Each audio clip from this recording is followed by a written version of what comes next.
Hi. Nicolette, hi. So nice to meet you. I'm a local arts and entertainment writer for Examiner, and I know we're very pressed for time, so I'll be brief. My first question is, this is such a different project from some of your other films. I adore your comedies. It's not like Austin Powers? No, or Hitchhiker's Guide to the Galaxy. So I'm just kind of wondering how this project came about and what the transition was like from comedy to something a little bit more serious. You know, I came out of film school writing really serious, almost pretentiously serious screenplays. And I got a break a few years into doing that to do a comedy. And once I got into that, then it's so fun. Comedies are a blast. And you're working with some of the funniest, smartest people ever. And they all interact with each other in a crazy, enjoyable way. But I got an opportunity to do Recount, which is based on the 2000 election. And Sidney Pollack asked me to come in and do that.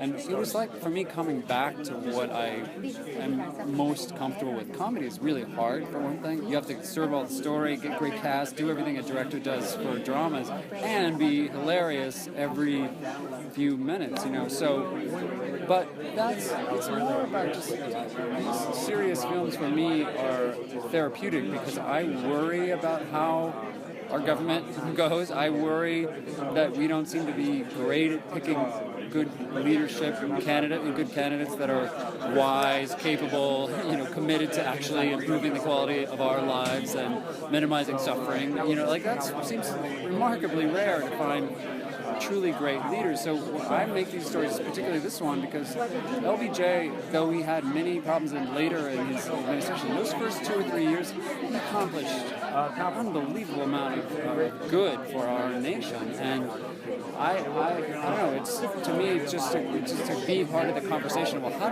did that work so well those first couple of years versus what's going on right now and all the obstructionism and seeming just complete lack of capacity to do anything that's helpful for Americans. So that's a long answer to say that's why and there's comedy in among that. Sounds like really serious, but LBJ was funny. Politics can be ridiculous, and to have a little sense of irony and a sense of wit about those things, I hope makes these stories both entertaining and earnest.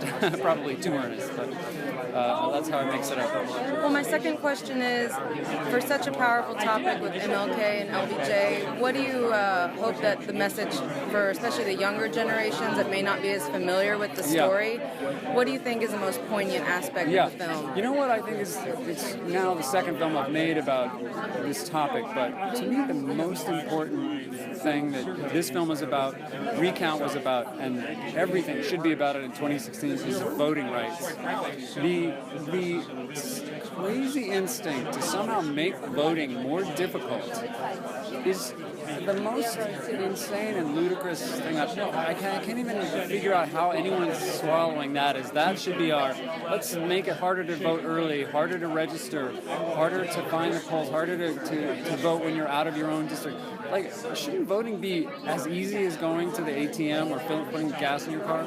It should be, it's democracy. And if you start messing with the electoral process and make voting a pain in the ass, you got a problem, So if this film, there is an aspect of voting rights. Selma was even more about it because it passed the Voting Rights Act in '65. But I hope it just continues to be talked about, And so I made those films, and I care very passionately about voting rights. Well, thank you for your time. I appreciate that. Yeah, thank you. Thank you.